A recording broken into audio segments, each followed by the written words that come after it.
sermón, mejor dicho, es la vida del justo versus la vida del impío. La vida del justo versus la vida del impío. Ese es el título del sermón para el día de hoy. Entonces, vamos a leer en un momento el Salmo. Pero antes de esto, hermanos, creo que es importante hacer una pequeña introducción al libro de los Salmos, porque con este libro de los Salmos, tanto creyentes del Antiguo Testamento como del Nuevo Testamento se han deleitado en este libro de los Salmos. Es un libro con el cual nos podemos identificar fácilmente. Nos identificamos con las oraciones del salmista, nos identificamos con el dolor que el salmista expresa. Se ha dicho bien que si no sabes qué orar, abre un salmo, porque realmente los salmos son oraciones. Si usted ve, son cantos, ciertamente, pero también son oraciones. Vemos a un David expresando su dolor abiertamente para con Dios. Okay, entonces nos identificamos con eso, nos identificamos con los salmos y llenan nuestros corazones de paz porque podemos ver a Dios de una manera exaltada. Los atributos de Dios son marcados a través de los salmos, ¿sí? Y los salmos es poesía hebrea. No la poesía como nosotros la entendemos en español. Es una, es una poesía que usa pocas palabras, es una de las características de la poesía hebrea. Usa pocas palabras, usa muchas imágenes para transmitir verdades. Entonces, una de las características o algo que uno tiene que tener en cuenta al leer el libro de los Salmos es que tienes que tomarte tu tiempo para leerlo. Tienes que leerlo de manera con tiempo, despacio, para que puedas entender ah, qué es lo que está diciendo, qué es lo que está tratando de comunicar el salmista. Vemos también cómo el salmista encuentra refugio en Jehová, en su Dios del pacto. Vemos al salmista en momentos de desesperanza, pero que de manera inmediata recobra su confianza en Dios. Vemos cómo él se refugia en Dios, en el Dios de su salvación, especialmente cuando el salmista recuerda los atributos de Dios. Es impresionante, hermanos, ver cómo estas poesías o canciones están cargadas de teología. Están cargadas de teología que van moldeando la mente del creyente, le van presentando a Dios de una manera poderosa, diría yo. Le dan paz a nuestros corazones afligidos. Vemos también la santidad de Dios. La santidad de Dios. Vemos su amor, el amor de Dios por la justicia. Vemos el odio de Dios hacia el pecado y hacia el pecador. También vemos su amor y su misericordia para con ellos. Estoy convencido, hermanos, que seremos amonestados, alentados, animados por estos salmos, que el estudio en esta serie nos acercará más a Jehová, incrementará nuestro amor por Él. Nuestras vidas serán consagradas a la santidad y que veremos en ellos, en estos salmos, la gloria de nuestro gran Dios y Salvador. Estudiaremos mucha teología a través de la poesía hebrea. Así que, sin más preámbulo, vamos a leer el Salmo 1. Voy a leer el Salmo 1. Vaya ahí conmigo. Voy a leer todo el Salmo, aunque mi exposición en este sermón es solo los versículos del 1 al 3. Es decir, de este sermón hay dos partes. Entonces, hoy voy a predicar la primera. Voy a leer todo el Salmo. Mi exposición es del 1 al 3 y el siguiente sermón será del 4 al 6. Dice así la palabra del Señor. Cuán bienaventurado es el hombre que no anda en el consejo de los impíos, ni se detiene en el camino de los pecadores, ni se siente en la silla de los escarnecedores, sino que en la ley de Jehová está su deleite. Y en su ley medita de día y de noche. Será como árbol plantado junto a corrientes de agua, que da su fruto a su tiempo, y su hoja no se marchita. En todo lo que hace, prosperará. No así los impíos, que son como paja que se lleva el viento. Por tanto, no se sostendrán los impíos en el juicio en el juicio, ni los pecadores en la congregación de los justos, porque Jehová conoce el camino de los justos, pero el camino de los impíos perecerá. Esta es mi proposición. Esta es mi proposición. El mundo tiene solo dos clases de personas, los justos y los impíos, es decir, los creyentes y los incrédulos. Y ambos son identificados por su manera de interactuar con el pecado. Los creyentes se mantienen alejados de se mantienen alejados del pecado, mientras que los incrédulos viven muy cerca de viven muy cerca del pecado. Ambas conductas dan evidencia de su condición interna. Los creyentes están vivos, mientras que los incrédulos están muertos espiritualmente. Los creyentes son fructíferos, mientras que los incrédulos son infértiles. Sus vidas son vanas. Los creyentes son salvos, los incrédulos son condenados. Y Jehová conoce a ambos. Oremos. Padre, te damos gracias porque en este día podemos reunirnos como hermanos, abrir tu palabra, estudiarla, meditar en ella, aplicarla a nuestras vidas, Señor. Te damos gracias, oh Dios, majestuoso, eterno, poderoso, Rey de reyes y Señor de señores. A ti, oh Dios, te damos las gracias en esta mañana por poder abrir tu libro. Este es un acto de misericordia de parte tuya para con nosotros. Señor, es mi oración junto con mis hermanos que abras nuestros ojos para ver tus maravillas. Que al estudiar y meditar en tu palabra podamos aplicarla a nuestras vidas, examinar nuestras propias vidas, Señor, para darte gloria a ti. Señor, te pido que al que está en medio de nosotros y no es creyente, le regales fe, le regales arrepentimiento, que abra sus ojos, Señor, para que pueda ver su condición y que corra, que corra a Cristo para salvación de su alma. Pedimos todo esto, Señor, en el nombre de Jesús. Amén. Mi bosquejo, le voy a dar todo el bosquejo de los dos sermones, ¿ok? Pero hoy voy a predicar, tengo 3 puntos, 3 encabezados. Voy a predicar solo un punto el día de hoy. El bosquejo es el siguiente, encabezado número 1. La descripción del justo, una vida en acuerdo con la palabra de Dios. Ese es el encabezado número 1. Eso es lo que voy a predicar hoy. Es del versículo 1 al 3. Tengo 3 subencabezados. 3 subencabezados. El subencabezado A es una vida alejada del pecado. Versículo 1. Subencabezado B, la causa de la vida alejada del pecado. Versículo 2. Y subencabezado C, el resultado, una vida fructífera. Versículo 3. Le voy a dar el encabezado número 2, pero eso es para la próxima semana. La descripción del impío. Ese es el encabezado número 2, la descripción del impío. Una vida sin valor y sin esperanza. Ahí estaré cubriendo los versículos 4 y 5. Aquí tengo también 2 subencabezados. El A es una vida sin valor, en el versículo 4. Subencabezado B sería el impío será juzgado, será separado, versículo 5.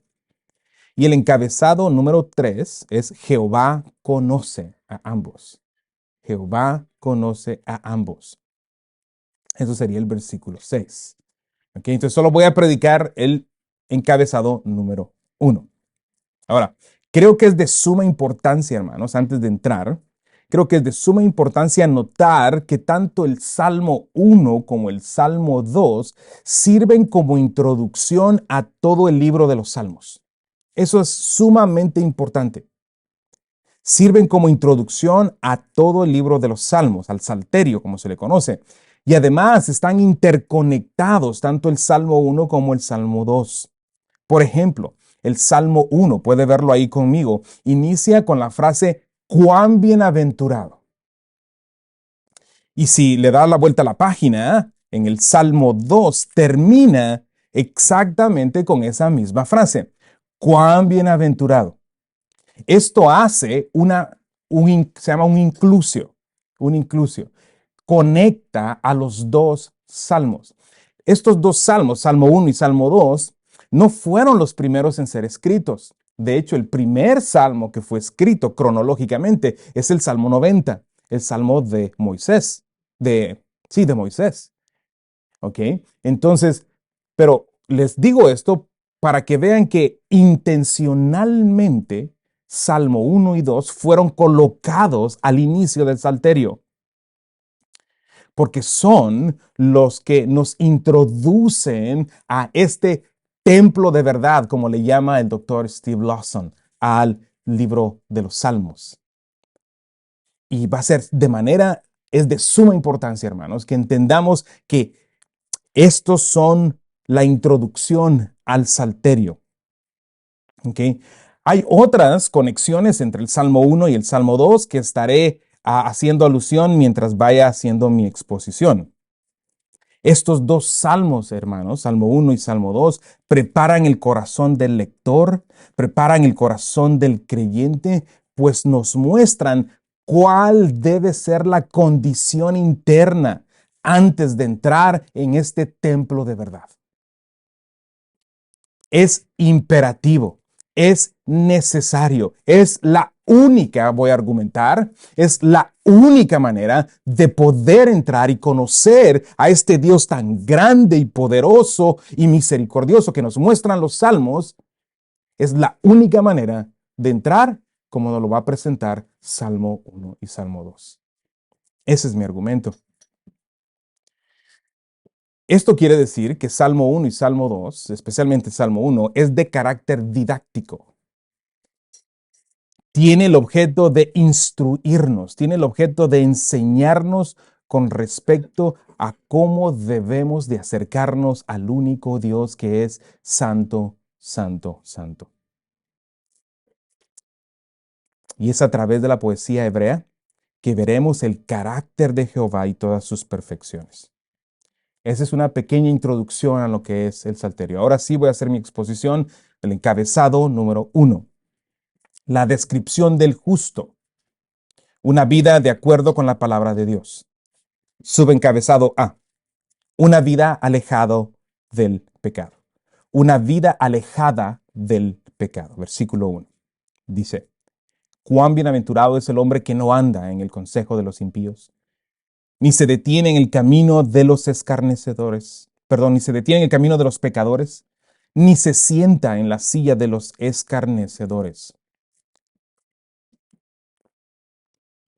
Las características de una persona que vive una vida alejada del pecado están descritas por medio de 3 cláusulas relativas o 3 frases que describen de manera negativa la relación que éste tiene con el pecado. Estas son, número 1, no anda en el consejo de los impíos, no se detiene en el camino de los pecadores, ni se sienta en la silla de los escarnecedores. Veamos la primera. 1, no anda en el consejo de los impíos. El verbo andar, en hebreo halach, tiene el sentido o apunta a la idea de comportamiento. Comportamiento, el comportamiento de una persona, es el andar.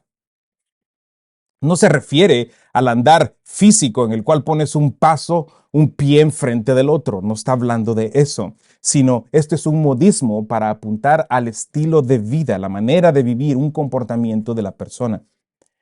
Esta primera característica describe de manera tajante la relación del hombre bienaventurado en comparación con los impíos.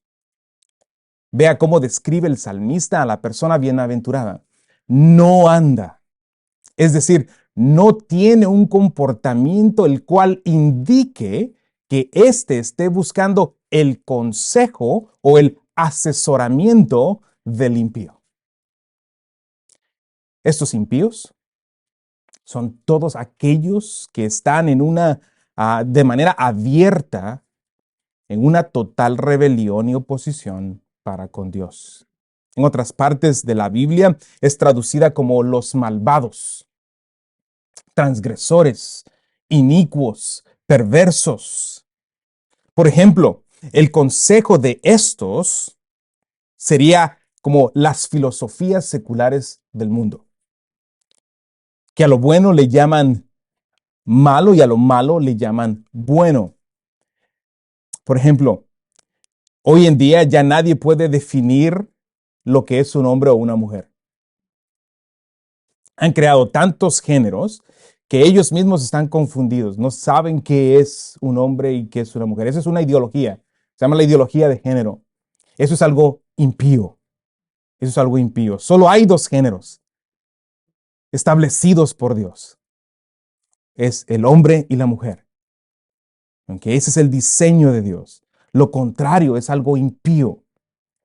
Otro consejo de los impíos serían las corrientes humanistas de este mundo, que ponen al ser humano en el centro de todas las cosas. Estos enseñan que Dios no existe, que el hombre está solo en este mundo, que el hombre debe vivir para sí mismo, pues Él es el centro de todo. Él es la razón y la causa de todo. Esto es completamente contrario a la realidad, pues el ser humano no es el centro, Dios es el centro. El ser humano fue creado para alabar a Dios. No somos el centro. El humanismo dice que el hombre es el centro. Somos la causa, la razón de esto. Esa es una ideología impía. Los impíos incluso son gobernantes, son gobiernos, son organizaciones que promueven el pecado y quieren normalizarlo. No es un secreto, hermanos, que la agenda homosexual está siendo promovida por todos los medios posibles. La media, el entretenimiento, en cualquier lugar lo ve usted. Eso es una ideología impía. Los medios de entretenimiento y recreo están siendo usados estratégicamente por estos impíos para empujar sus agendas pervertidas y así aconsejar o endoctrinar a nuestros hijos, a esta generación. Salmo 5:9 describe muy bien el consejo de estos impíos. Escuche, dice, porque no hay sinceridad en lo que dicen, dice el salmista en el capítulo 5, versículo 9. No hay sinceridad en lo que dicen. Destrucción son sus entrañas, es decir, lo que está dentro de ellos. Sepulcro abierto es su garganta. Con su lengua hablan lisonjas. Eso es adulación, eso es adular. Esto es lo que los impíos dicen. Eso es el consejo de ellos. Hermanos, la persona bienaventurada que describe el Salmo 1, el inicio, acuérdese, estas son las puertas que nos introducen al salterio. Salmo 1 es una puerta, imagínense una puerta de 2 hojas. ¿Okay? Salmo 1 es una de esas hojas, Salmo 2 es la otra. Estos nos introducen al salterio. Entonces la persona bienaventurada no vive, no anda. Su vida no está buscando el consejo, la dirección, la instrucción de los perversos, de los malvados. Pues todo lo que sale de estos está corrupto. Esa es una característica del hombre o la mujer que ha de acercarse a Jehová, al Dios que es 3 veces santo. Esta es una de las características. No puedes acercarte a Él de otra manera. Esta es la única. No hay ninguna relación entre el hombre bienaventurado y el consejo del mundo. No existe. Este no busca o toma consejo del mundo pecador. Es muy intencional al respecto. Este hombre bienaventurado o mujer es muy intencional al respecto. No es ingenuo de lo que el mundo realmente ofrece. No es ajeno a eso. Aplicación. La pregunta, es una pregunta de aplicación. ¿Es esta verdad evidente en tu vida? Esa es la aplicación para ti. Es una aplicación a manera de pregunta. Y hermano, por favor, contesta esta pregunta de manera honesta. ¿Te caracteriza a ti este tipo de vida? ¿De dónde estás tomando el consejo para tu vida, para tu matrimonio, para la crianza de tus hijos, para tus decisiones financieras? ¿De dónde estás tomando tú el consejo? El hombre o mujer de Dios toma su consejo de la palabra de Dios, como lo veremos en un momento. Veamos ahora la segunda característica. La segunda característica dice, ni se detiene en el camino de los pecadores, ahí en Salmo 1. Ahí en Salmo 1, versículo 1. Dice, segunda característica, ni se detiene en el camino de los pecadores. Aquí está la segunda frase negativa que describe a la persona bienaventurada.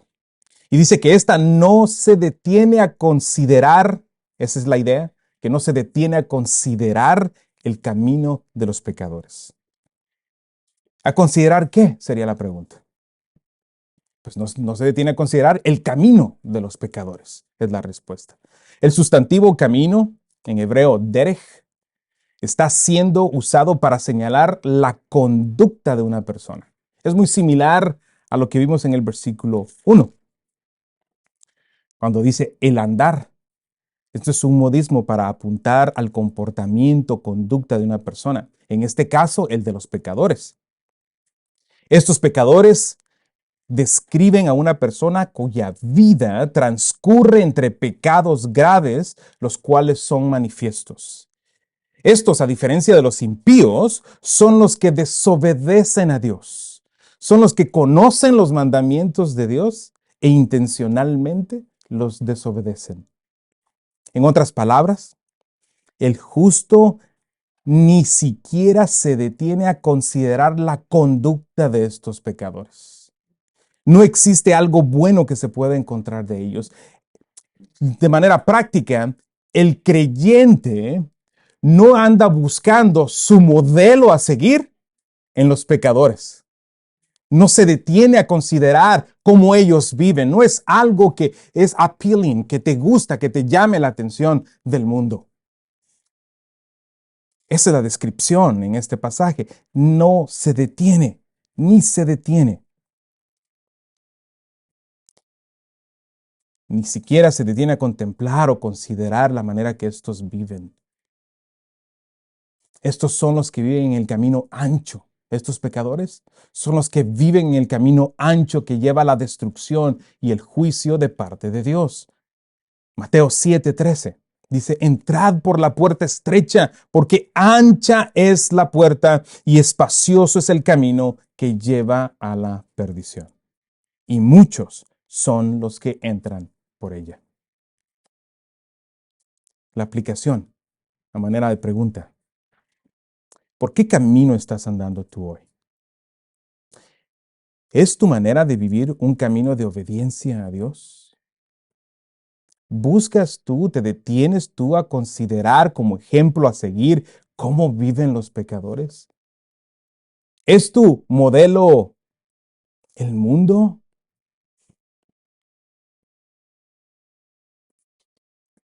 Veamos la tercera característica. Ni se sienta en la silla de los escarnecedores. La palabra se sienta es un verbo que se puede traducir, en el verbo en hebreo yasab, que se puede traducir como morar, permanecer de manera continua en un lugar. La idea aquí es que el justo no desarrolla una relación con los escarnecedores. No se sienta a tomar el té con los escarnecedores. No se sienta a tomar un café, no tiene una relación, no se identifica con los escarnecedores. No tiene vínculos que le una a estos, no hay una relación entre ellos, no se le puede identificar. Su habitación, la habitación del hombre bienaventurado, no está con ellos. Su habitación está con Jehová. Vea qué tan tajante es este versículo 1. Hace una clara distinción, marcada distinción. No nos da lugar a ambigüedad. No hay áreas grises aquí. Es muy parecido a Juan. ¿Se acuerda que estamos estudiando Juan? Es muy parecido a Juan. Es en blanco y negro. Así es como se comporta un creyente, como lo está describiendo el salmista. ¿Y quiénes son estos escarnecedores? Esta palabra quiere decir burladores. Estos son los que ridiculizan la justicia de Dios y a Dios mismo. Son los que se mofan, los que hacen burla de los caminos de Dios. Por ejemplo, hace algunos meses atrás, el gobernador de California, Gavin Newsom, puso un anuncio publicitario que decía, y cito, ¿necesitas un aborto? California está lista para ayudar. Y en la parte de abajo del anuncio estaba el texto bíblico que decía, amarás a tu prójimo como a ti mismo, Marcos 12:31. Como aludiendo a que Dios aprueba la práctica del aborto. Esta es la máxima expresión de la burla de parte de la ideología del mundo. Este es el gobierno de California. Así es como el mundo se burla acerca de Dios. Estos son los escarnecedores. Y el hombre de Dios y la mujer de Dios no tiene ninguna relación con ellos. No se sienta a tomar el té. No se le invita a su casa a pasar adelante. Y eso será, cuando estaba estudiando este salmo, me pareció fantástico porque creo que es el preámbulo para lo que vamos a seguir estudiando en Primera de Juan.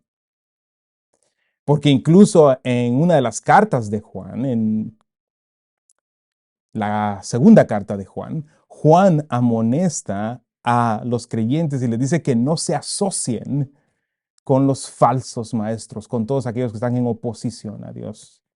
Y es lo que nos dice el salmista aquí. No tiene ninguna relación él con los que se burlan de Dios. La tercera característica de la persona que vive una vida alejada del pecado es que no tiene absolutamente nada que ver con ellos. Nota, ¿se acuerda que mencioné que el Salmo 1 y Salmo 2 están interrelacionados uno con el otro? Bueno, aquí hay otra relación y es una ironía esto. Pues mientras que los pecadores se burlan de Dios, Dios se burlará de ellos. Salmo 2:4, véalo ahí conmigo. Dice, el que se sienta como rey en los cielos se ríe. Jehová se burla de ellos. Es la misma palabra en hebreo. La misma palabra. Es que, hermanos, amigos, de Dios nadie se puede burlar. Nadie se puede burlar. Gálatas 6:7 nos dice esto. No se dejen engañar. De Dios nadie se burla. Pues todo lo que el hombre siembre, eso también segará. Entonces, la aplicación aquí, a manera de pregunta, ¿son aquellos a los que consideras amigos tuyos, son burladores de Dios? ¿Se burlan de Dios? ¿Se burlan de la vida justa que buscas vivir con esfuerzo para la gloria de Dios? Si la respuesta es sí, tienes que romper con todo vínculo con ellos. Que no seas conocido por identificarte con ellos.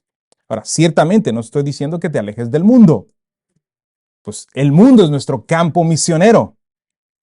Es a ellos a los que tenemos que alcanzar y predicarles el evangelio.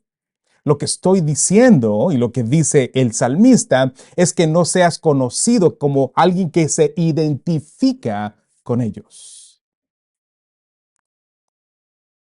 Creo que hasta aquí ya podemos darnos cuenta de la progresión del creyente. Es decir, el justo, con respecto al pecado y los pecadores, cada vez va poniendo distancia entre él y todo lo que tiene que ver con el pecado y los pecadores. ¿Notaste eso? ¿Viste esa progresión? Cada vez más el creyente, el justo, va poniendo distancia entre él y el pecado. Hay una clara separación. Hay una clara y evidente separación.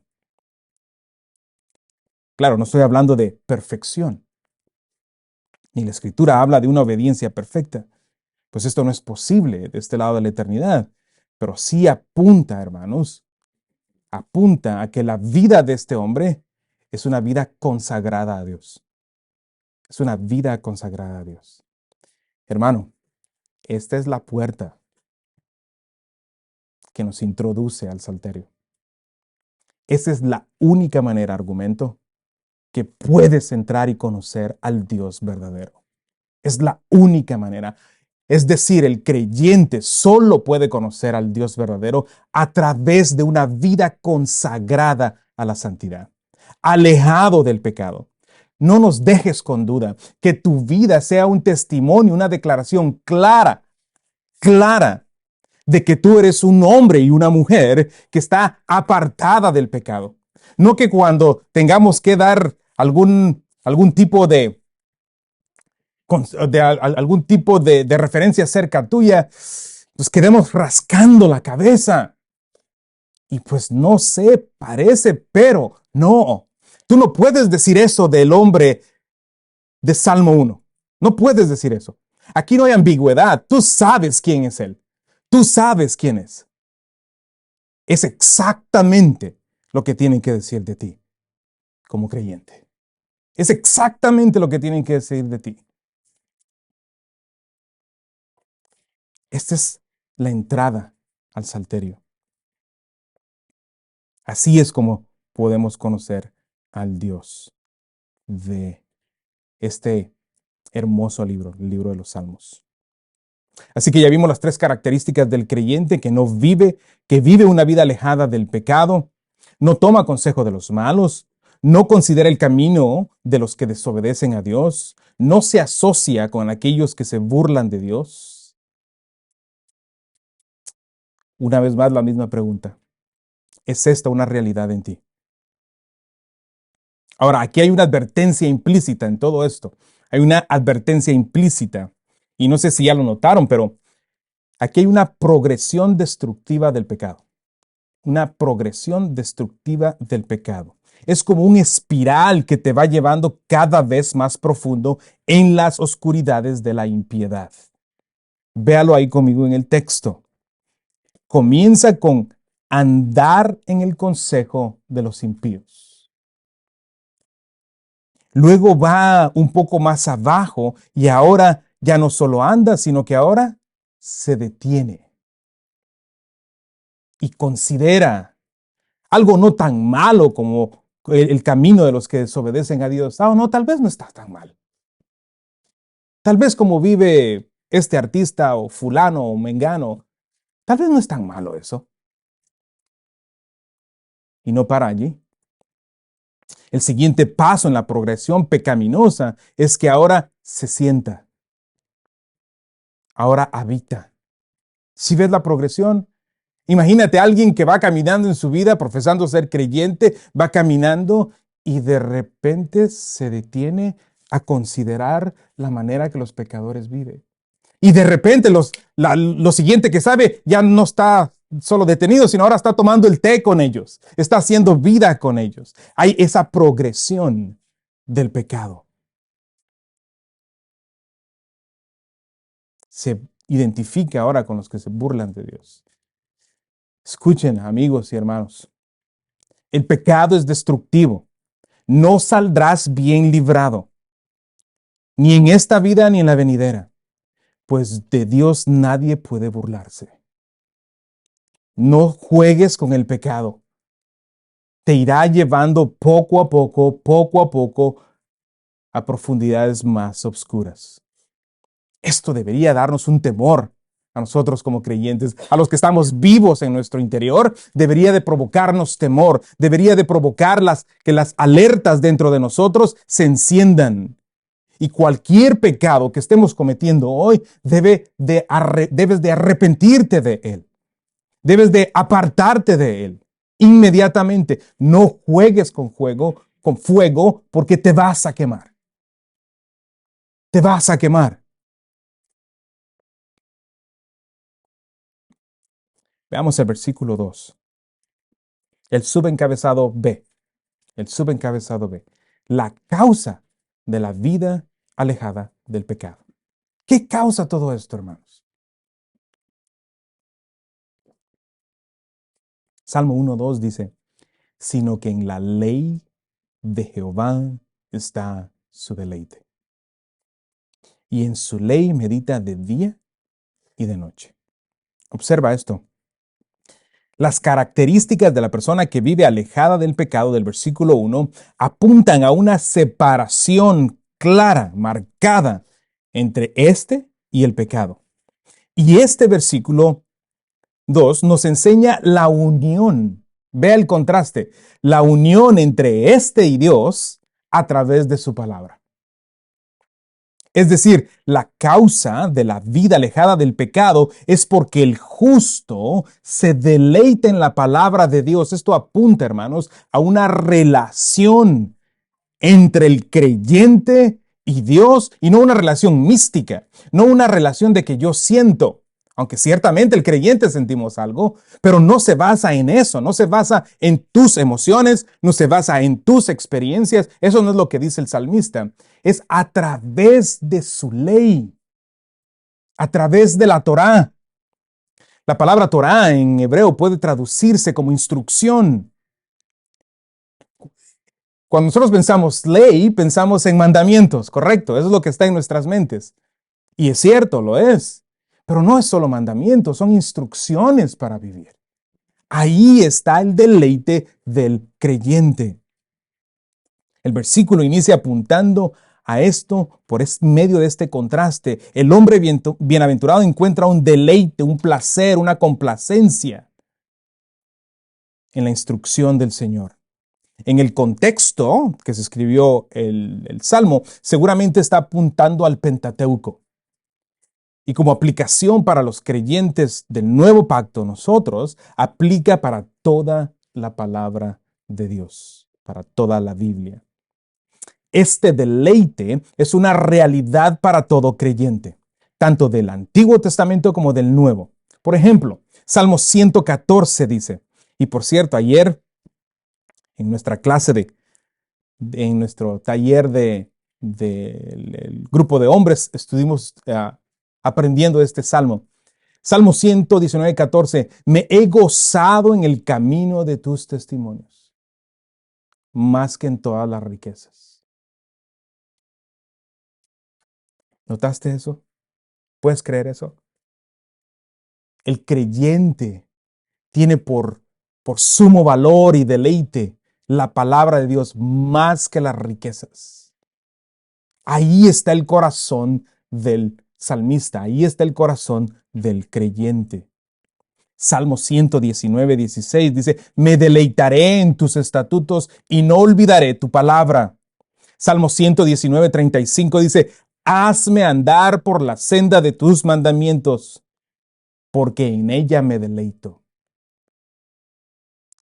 No puedo dejar de hacerte esta pregunta. ¿Esto te describe a ti? ¿Estoy describiéndote a ti al leer esto? ¿Te deleitas tú en la palabra de Dios? Déjame preguntar esto más básico. ¿Lees la Biblia? Porque tristemente, en medio de nosotros, tenemos personas que dicen ser creyentes y ni siquiera leen la Biblia. Es mentira, no puedes deleitarte. No me puedes decir que te deleitas si ni siquiera lees la Biblia. Salmo 48, me deleito en hacer tu voluntad, Dios mío. Tu ley está dentro de mi corazón. En el Nuevo Testamento, Romanos 7:22 dice, porque en el hombre interior me deleito con la ley de Dios. Hermanos, amigos, esta es una característica más de aquellos que viven alejados del pecado. Solo el creyente verdadero puede decir esto. Esto es una realidad para ellos. Y esto es tan real para el creyente que según el apóstol Juan, los mandamientos de Jehová no son difíciles. Primera de Juan 5:3 dice, porque este es el amor de Dios, que guardemos sus mandamientos. No que los guardes, están tan bien guardados que ni siquiera sabes cuáles son. No. Guardar es obedecerlos. Eso es lo que significa. Que guardemos sus mandamientos y sus mandamientos no son difíciles.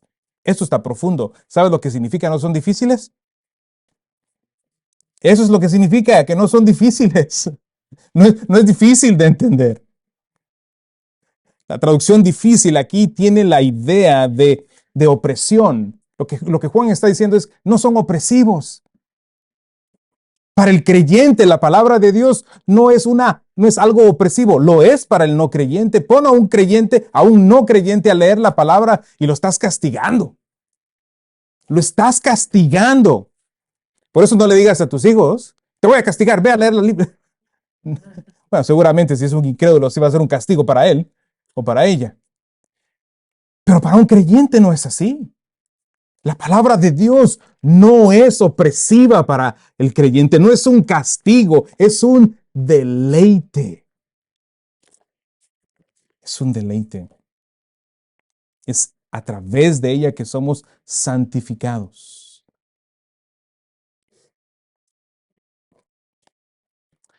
Por eso, en el caso del hombre bienaventurado, se deleita en la palabra de Dios. Pero no solo se deleita en la palabra de Dios, sino que medita en la instrucción del Señor. Ahora, la meditación bíblica es completamente contrario a lo que el mundo entiende y enseña por meditación. La meditación del mundo invita a vaciar tu mente, mientras que la meditación bíblica te invita a llenarla con la palabra de Dios. De hecho, la palabra meditar puede traducirse como murmurar. Tiene la idea de hablar algo de manera repetitiva. Así, la meditación bíblica es repetir las verdades de Dios que encontramos en las Escrituras y llenar nuestras mentes de ellas. Es leer la palabra, es orar la palabra, es compartir la palabra. Pero la meditación, y lo aprendimos esto ayer también en nuestro taller del Ministerio de Hombres, la meditación no puede estar separada de la aplicación de esa palabra. Eso es meditar. Meditar en la palabra de Dios es tomar un pasaje de la Escritura, meditar en él, pensar en él, orar acerca de él. Y si solo haces eso, solo estás memorizando el texto. No, tienes que preguntarte, ¿cómo aplico lo aprendido hoy a mi vida? Eso es lo que significa meditar en el término bíblico. Eso es lo que significa meditar. Esto es lo que hace el hombre de Dios o la mujer de Dios. Medita en la palabra de Dios al punto que su voluntad es afectada por ella. Ese es el punto. Que tu voluntad sea afectada, lo que tú quieres sea sometido a lo que acabas de estudiar, lo que acabas de leer. Eso es la meditación bíblica. Y te preguntarás, ¿qué tan frecuente debo hacer esto? Gracias por preguntar. Sí, el salmista no lo dice. Véalo ahí conmigo en el texto. Dice, de día y de noche. Esa es otra manera para decir siempre, todo el tiempo, en todo tiempo, de manera perpetua. Eso es lo que un creyente debe de hacer. No tienes vacaciones. No tienes vacaciones. No es que te vas a ir a México y que, bueno, por 2 semanas voy a descansar de la Biblia. No, eso es impensable. El creyente no puede hacer eso. No tienes vacaciones. Es todo el tiempo. Y esto está tan en acuerdo, hermanos, con lo que bíblicamente un creyente es. Un hombre y una mujer con nuevas inclinaciones, con nuevos deseos. Eso está en completo acuerdo con lo que la regeneración hace en el creyente.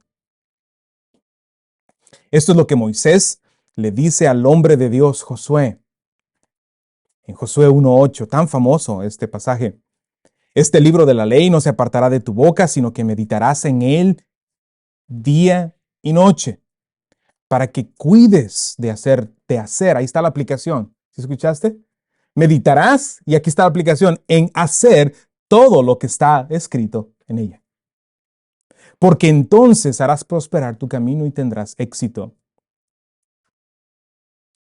Esto, hermanos, es reflexionar en las cosas eternas, las cosas de verdadero valor.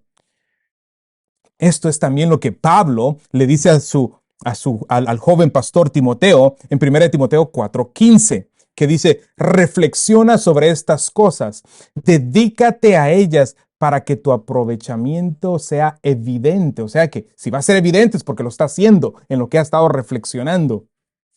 Para que tu aprovechamiento sea evidente a todos. Estas cosas se refiere a la palabra de Dios. Entonces, podemos decir que una persona que vive alejada del pecado es a causa de una total entrega al estudio y la práctica de la palabra de Dios. Ustedes ya saben la pregunta. ¿Es esto una realidad en ti? ¿Esto te caracteriza? ¿O es completamente contrario a lo que haces? El verdadero creyente está descrito en la Biblia por su separación del pecado, como por su unión profunda con Dios por medio de su palabra. Esto es claro en el texto, hermanos. Hay una separación entre el creyente y el pecado, una separación clara y una unión clara para con Dios a través de su palabra. La una no existe sin la otra. No te engañes. Estos dos versículos que hemos estudiado están describiendo a dos tipos de personas, a los creyentes y a los incrédulos. ¿Cuál eres tú? Si estás separado de la palabra de Dios, estás unido al pecado. Si estás unido a la palabra de Dios, estás separado del pecado. Otra nota aquí. Aquí hay otra interconexión con el Salmo 2. Y esta se encuentra en la palabra meditar, de la raíz en hebreo hagá. Esta se repite en el Salmo 2:1, que dice: porque ¿por qué se sublevan las naciones y los pueblos traman? Esa es la palabra hagá, cosas vanas. Esta es la ironía y contraste. Si el justo medita, hagá, medita en la palabra de Dios, los pueblos, en este caso, las naciones, traman, meditan, hagá, cosas vanas. Y en el contexto lo hacen en contra de Jehová y su ungido. ¿Sí ven la diferencia?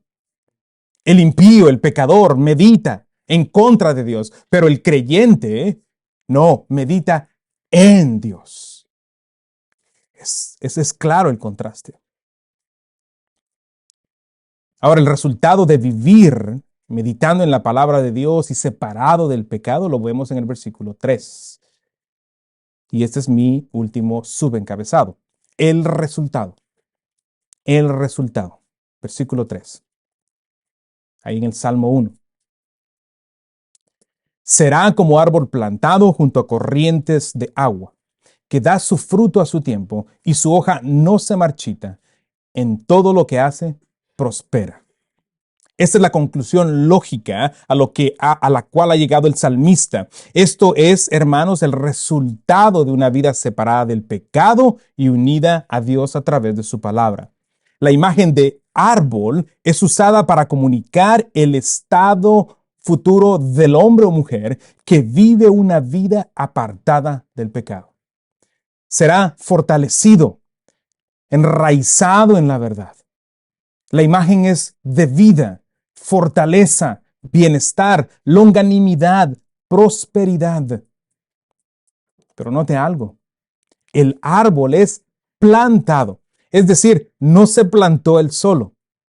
Esto es un verbo en voz pasiva, es decir, alguien más está haciendo la acción sobre el sujeto. Y ese alguien es Jehová. Es Dios quien hace la obra, hermanos. Es Dios quien ha plantado a este hombre. Este árbol es plantado por Dios. De hecho, tengo que decir que ha sido trasplantado. Es decir, este no es su lugar de origen. Este árbol que personifica al hombre nació en un lugar desierto, árido. De hecho, nació muerto. Esto es llamado la muerte espiritual, la causa del pecado. Pero Dios lo hizo nacer de nuevo y ahora está junto a corrientes de agua. No es una corriente, sino corrientes, plural, para apuntar a la bendición múltiple de la que goza este hombre, de la cual se nutre. Es difícil no pensar en Jeremías 17:8, que dice, será como árbol plantado junto al agua, que extiende sus raíces junto a la corriente, no temerá cuando venga el calor y sus hojas estarán verdes. En año de sequía no se angustiará, ni cesará de dar fruto. Este es el hombre o mujer a quien Dios ha cambiado el corazón de piedra por uno de carne y que ahora ya no da espinas, sino frutos. Esto es lo que también dice el salmista en el versículo 3. Véalo ahí conmigo. Que da fruto a su tiempo. Esta es la evidencia certera de que este es un buen árbol. Esa es la evidencia certera. Que tiene una buena raíz, que está siendo nutrida por las corrientes de aguas. Esta es una imagen para señalar a la palabra de Dios. Esta es la evidencia de que esta persona es lo que dice ser. Lo mismo es con el cristiano. No eres cristiano porque dices ser cristiano. Eres cristiano porque hay evidencia de que eres cristiano. Hay fruto observable. Yo no tengo que ver la raíz de un árbol para saber si es bueno o no. Basta con ver el fruto. Lo mismo es con un cristiano. Yo no puedo ver tu corazón. No puedo. Pero sí puedo ver tus frutos. Tú no puedes ver mi corazón. Pero tú puedes ver mis frutos. Así somos los creyentes. Eso es lo que observamos. La siguiente frase dice, su hoja no se marchita. Esta frase expresa la idea de fortaleza interna. En momentos de prueba, de angustia, de tribulación, enfermedad, persecución, hay resistencia en el corazón de este hombre o mujer y esto se debe a lo que Dios a través de su palabra ha estado haciendo en el creyente. La otra frase es, en todo lo que hace, prospera. La palabra prospera tiene la idea de progresar. Esa es la idea, de progresar o de abundar en algo. Esa es la idea principal de este verbo. Pregunto, ¿qué es lo que hace el hombre o mujer bienaventurado? De acuerdo al Salmo 1, que vive apartado del pecado. ¿Qué es lo que hace? De acuerdo al contexto 1 del versículo 1 y 2. Este vive una vida completamente apartada del pecado y unida a la palabra de Dios.